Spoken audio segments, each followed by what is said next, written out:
Et salut les yogistes et bienvenue dans cette nouvelle vidéo CBU, c'est-à-dire comment bien utiliser.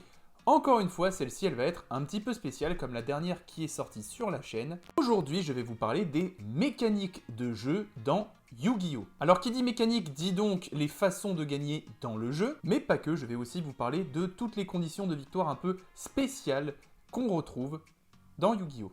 Alors pour commencer, il faut savoir qu'il y a 5 façons principales et connues de gagner dans Yu-Gi-Oh! La première et la plus simple, c'est l'OTK et je vais aussi mettre dans le même panier le FTK.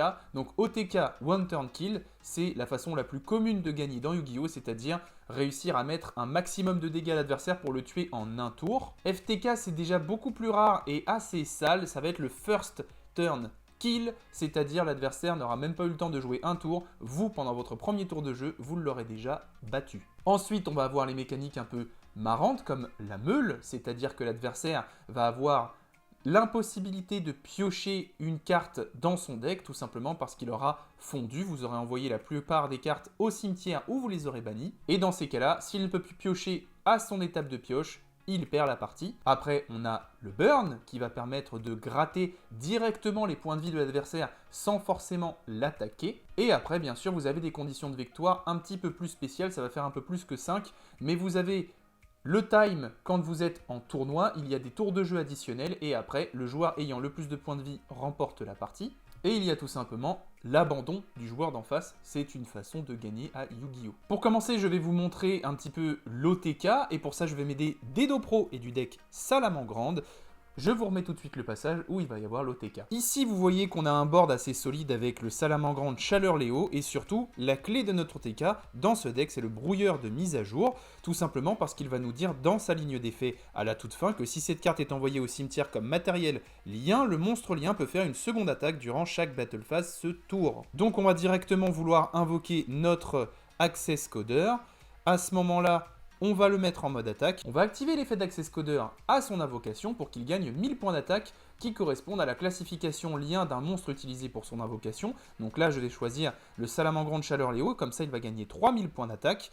Et tout de suite derrière, en chain, je vais activer l'effet du brouilleur de mise à jour qui va me dire que Access Coder va pouvoir taper 2 fois pendant cette battle parce qu'il a été utilisé pour son invocation et là c'est assez strong. On va rentrer en battle et vous voyez qu'on va pouvoir taper au total 2 fois, donc à 10 600 points d'attaque une fois et 2 fois.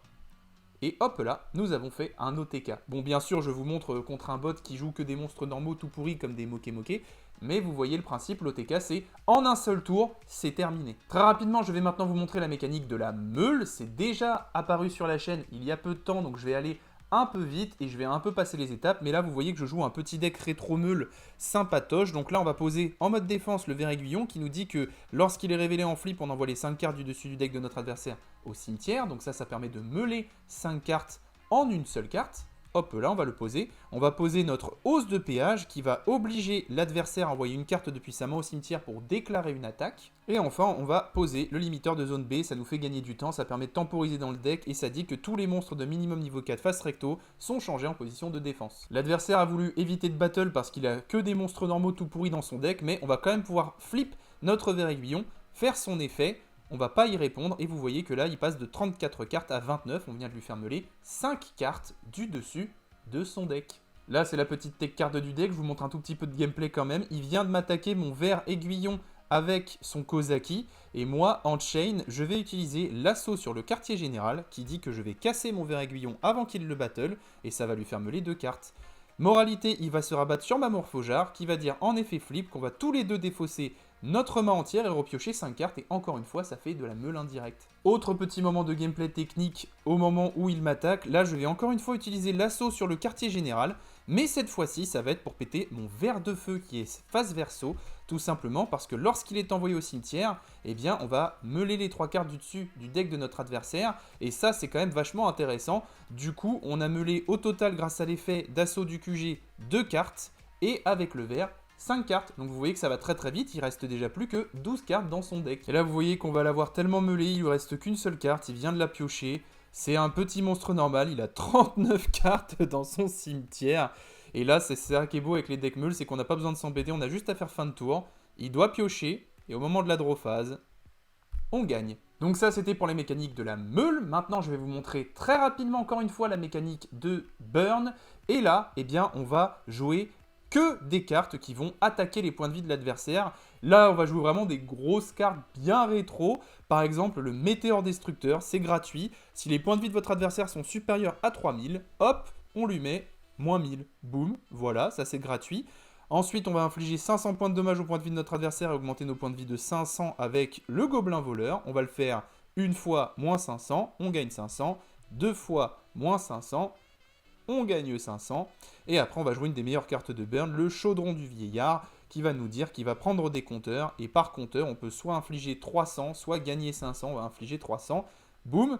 Et là, vous voyez qu'en un tour, on lui a déjà fait fondre 2300 points de vie. Donc ça, bien sûr, c'est un burn très rétro, très rapide, très simple. Il y a des deck burn beaucoup plus élaborés, beaucoup plus complexes. Je vous invite à aller faire quelques petites recherches. Si vous ne savez pas où aller, eh bien je ne sais pas, vous pouvez regarder la petite vidéo CBU précédente sur comment bien s'informer sur Yu-Gi-Oh! Moi je pose ça là. Il y aura le lien dans la description si vous voulez. Et là, vous voyez, on en arrive à la fin du duel. Le Chaudron du Vieillard, c'est la carte magie continue la plus puissante en termes de burn. Pour le fun, on va quand même activer notre flamme ultime. On va lui mettre 600 avec cette magie. Et après, on va réactiver notre chaudron et lui mettre moins 1500. Et voilà, boum, il est burn. Et vous voyez, la petite particularité, c'est qu'on n'avait aucun monstre. On a joué que des magies qui lui ont un petit peu brûlé petit à petit ses points de vie. Donc ça, c'est une autre mécanique possible de Yu-Gi-Oh! Je vais maintenant essayer de vous montrer, si possible, rapidement la mécanique FTK. Donc pour ça, le plus simple pour l'illustrer, ça va être de jouer un deck Exodia qui va énormément piocher pour avoir les 5 parties d'Exodia dans la main et du coup gagner le duel. Ça va faire un petit peu un passage 2 en 1 tout simplement parce que parmi les conditions de victoire spéciales dans Yu-Gi-Oh! On a l'effet d'Exodia, l'interdit. Bon, vous voyez là j'en suis à un stade où j'ai 4 parties d'Exodia dans la main. Malheureusement, j'ai pas réussi à faire mieux pour l'instant. Il me reste 4 cartes dans mon deck. L'avantage, c'est que en gros, j'ai joué pendant mon tour un jour de paix, donc je ne recevrai pas de dommages et l'adversaire ne peut rien me faire, mais j'ai malheureusement pas réussi à faire un FTK, mais pas loin, en tout cas au tour d'après je suis quasiment sûr de gagner, mais je pense que vous avez compris le principe, c'est de réussir à gagner avec Exodia qui vous dit que si on a la jambe droite, la jambe gauche, le bras droit, le bras gauche et lui-même dans la main, on gagne le duel. Et donc maintenant on va rentrer dans la partie la plus intéressante, je pense, celle des conditions de victoire spéciales. Ça va faire une bonne transition vu que je viens de vous parler d'Exodia. Donc je vais m'aider encore une fois des Dopro et je vais vous montrer toutes les cartes qui vont vous dire vous gagnez le duel en remplissant certaines conditions. Donc comme je viens déjà de vous le montrer, on a Exodia ainsi que ses 5 parties. À partir du moment où vous les avez dans la main, vous avez gagné et bien spécifiquement dans la main avec cette carte. Par contre, ce n'est pas le cas du cousin d'Exodia, Exodius, l'ultime interdit que vous voyez juste ici. Sa dernière ligne d'effet nous dit bien que s'il y a 5 cartes l'interdit différentes dans notre cimetière qui ont été envoyées par l'effet précédent de la carte, on gagne le duel. Donc c'est un peu restrictif et un peu compliqué, tout simplement parce que cette carte nous dit que lorsqu'elle déclare une attaque, on doit envoyer un monstre depuis notre main ou notre deck au cimetière. Donc on va envoyer les parties d'Exodia et il va gagner 1000 points d'attaque pour chaque monstre normal dans le cimetière. Donc ça va être un deck un peu spécial, très très long à sortir en termes de mécanique et de conditions de victoire. Toujours dans la même famille d'Exodia, ils aiment beaucoup faire des cartes qui font gagner les duels avec eux. On va parler d'Exodia, le défenseur légendaire. On peut sacrifier 5 monstres pour l'invoquer par sacrifice et il gagne une attaque et une défense égaux à la somme des attaques et défenses des monstres sacrifiés. Je vous en ai déjà un petit peu parlé dans la vidéo du coup collection sur Exodia et ses différentes versions, mais moi ça me fait toujours beaucoup rire à quel point on dirait juste un Exodia enduit de Haki de One Piece.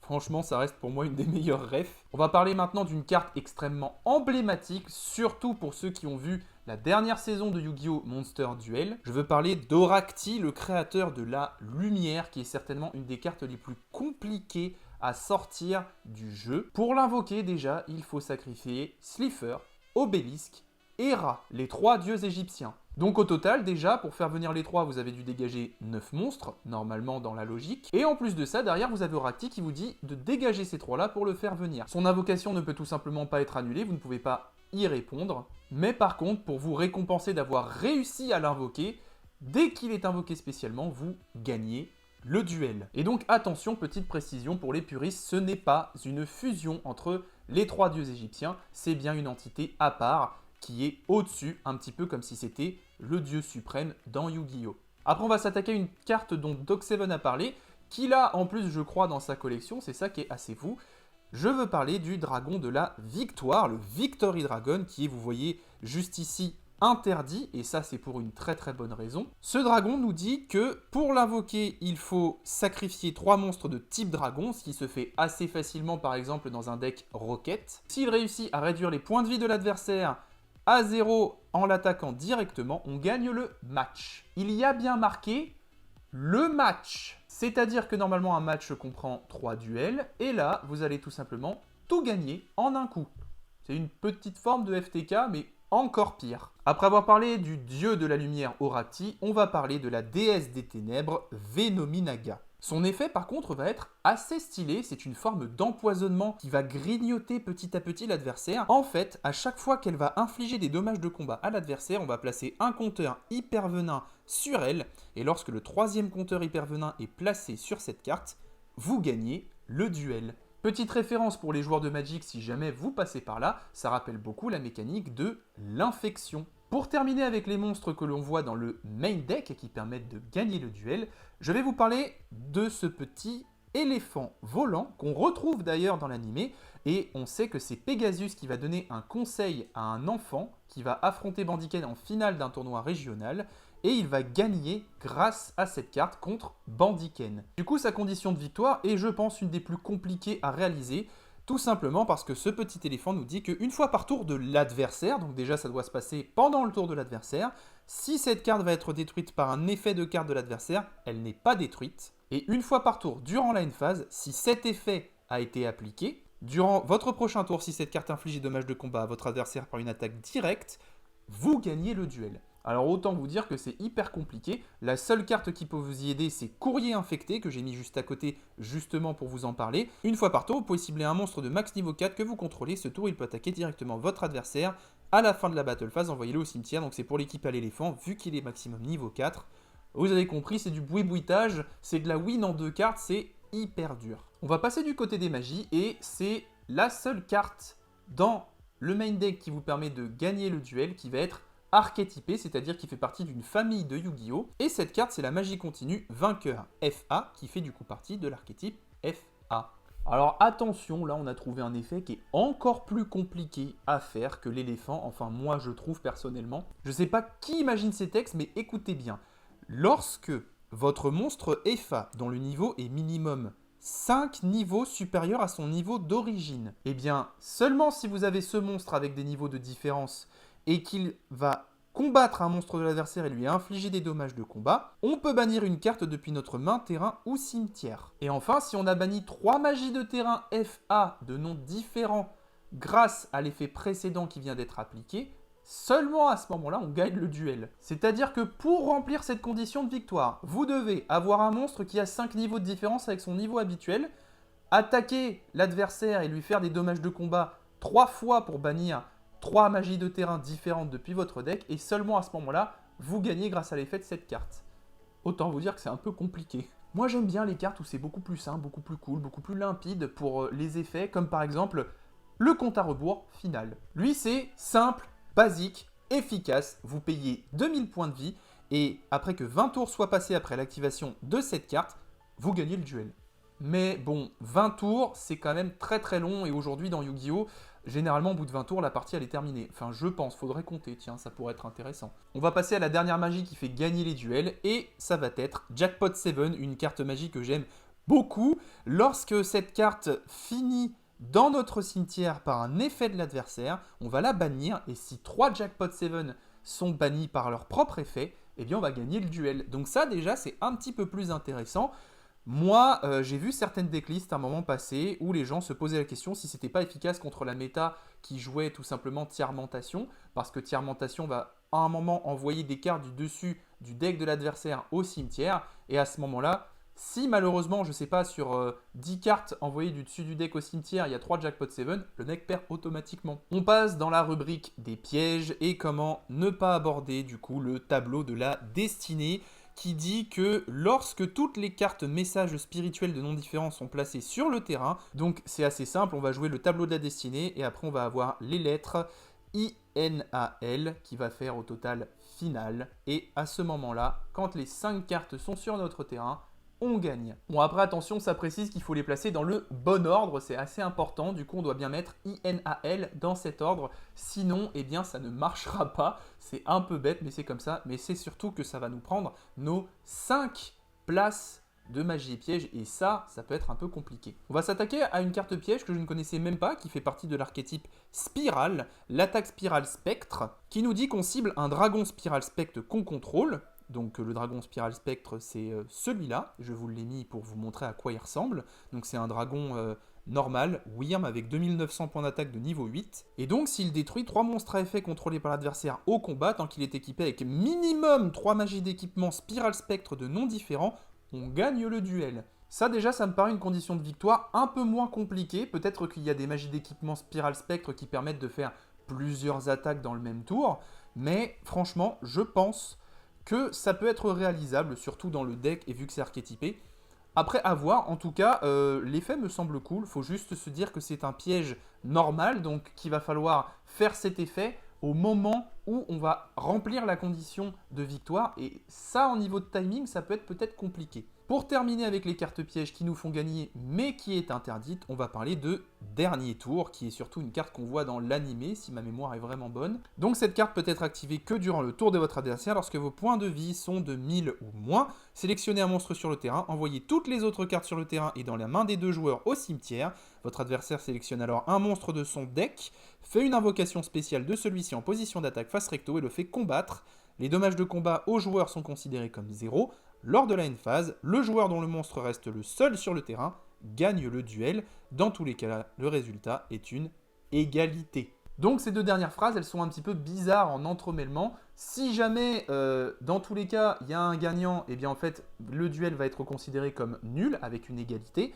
Mais sinon, sur le principe, si on enlève cette dernière phrase, c'est juste qu'on va tout enlever et ça va être la survie du plus fort. Il y a un dragon blanc qui sort d'un deck. Ah bah manque de peau, moi j'avais un obélisque, le tourmenteur. Bam, il va défoncer le dragon blanc, et à ce moment-là, celui qui a le monstre le plus fort encore debout remporte la partie. Pour finir de parler des cartes qui font gagner, eh bien, on va aborder rapidement 2 cartes qui ne vous font pas gagner vous, mais qui font gagner l'adversaire. Alors, il y a une carte qui n'existe que en OCG, j'en ai encore une fois déjà parlé dans la vidéo collection sur Exodia. Je vous la mets juste là d'ailleurs, si vous voulez aller la voir. Il y a un petit lien encore une fois dans la description.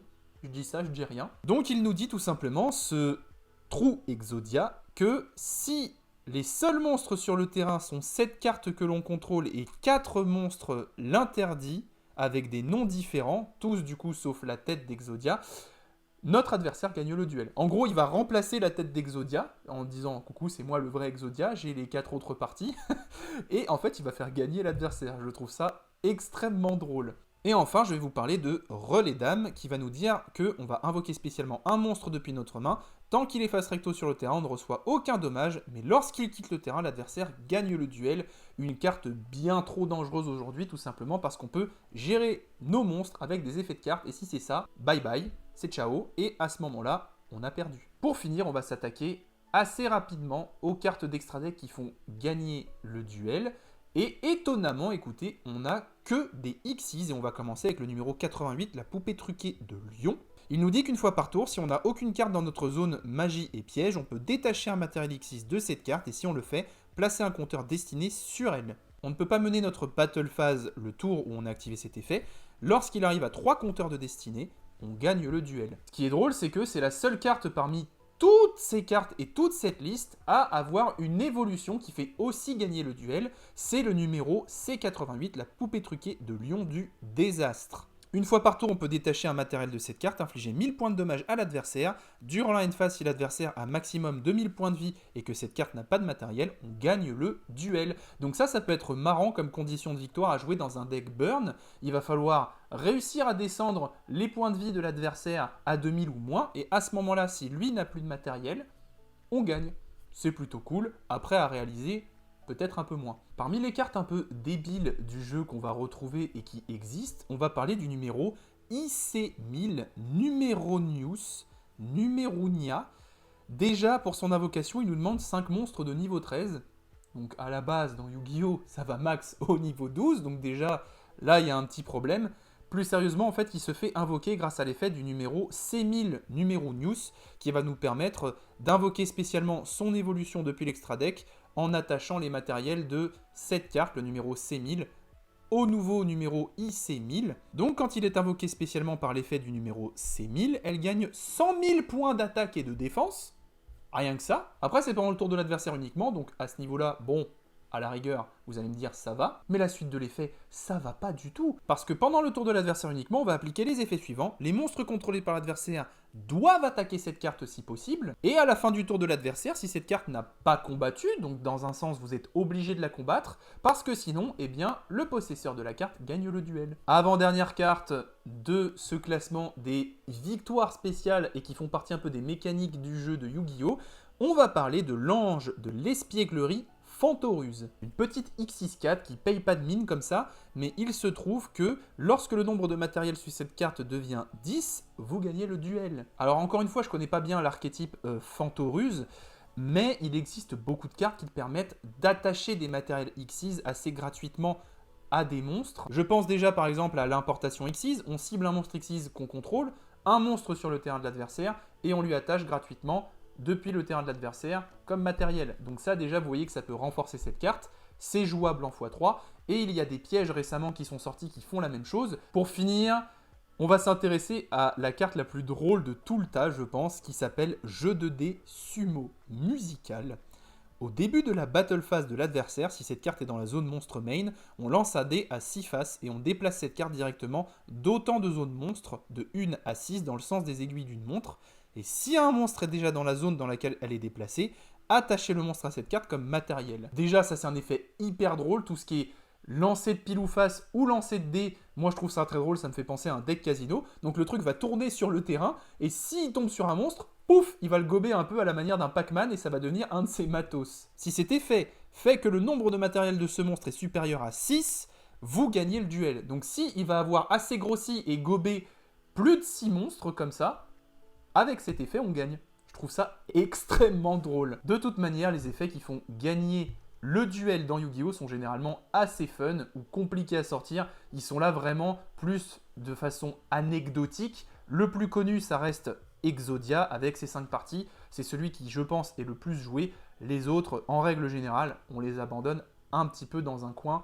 Juste pour le fun, des fois entre potes, on va essayer de les sortir en mode « Waouh, mais t'as réussi à gagner avec ça, what the fuck ?» mais c'est tout. Sur ce, c'était un peu long de tout vous présenter. Je sais, je vais essayer de faire la vidéo la plus courte possible. Mais en tout cas, j'espère que ça vous aura plu de voir un petit peu les mécaniques que comporte le jeu. Les mécaniques principales qui sont intéressantes. Moi, je sais que j'ai quasiment un deck de chaque mécanique parce que j'aime beaucoup les decks qui se démarquent. Pour ce qui est des cartes qui ont des capacités un peu spéciales et qui font gagner les duels, eh bien écoutez, il en existe au total 27 chez nous. 21 en main deck et 6 en extra deck. Si certaines de ces cartes vous font envie, eh bien écoutez, faites-vous plaisir, créez un deck là-dessus et surtout n'hésitez pas à me le dire en commentaire si vous avez un de ces decks concernés par une victoire spéciale ou que cette vidéo vous a donné envie justement d'en créer un. Sur ce, si la vidéo vous a appris des choses, si elle vous a intéressé, si vous avez trouvé une condition de duel vraiment spéciale, très drôle, eh bien déjà n'hésitez pas à me donner votre préféré en commentaire. Mais surtout à lâcher un bon petit like en bas de la vidéo, à vous abonner à cette chaîne, à activer la cloche des notifications, à me suivre sur les réseaux sociaux, j'oublie de plus en plus souvent de le dire en fin de vidéo et de vous le demander. Voilà, j'ai Facebook, Twitter, Instagram, n'hésitez pas à les checker. Je vais mettre maintenant un peu plus régulièrement ce que j'ouvre en booster, les petites pépites que je trouve et surtout les annonces des prochaines vidéos à sortir. Sur ce, je vous dis à bientôt dans une prochaine vidéo. C'était Slifer.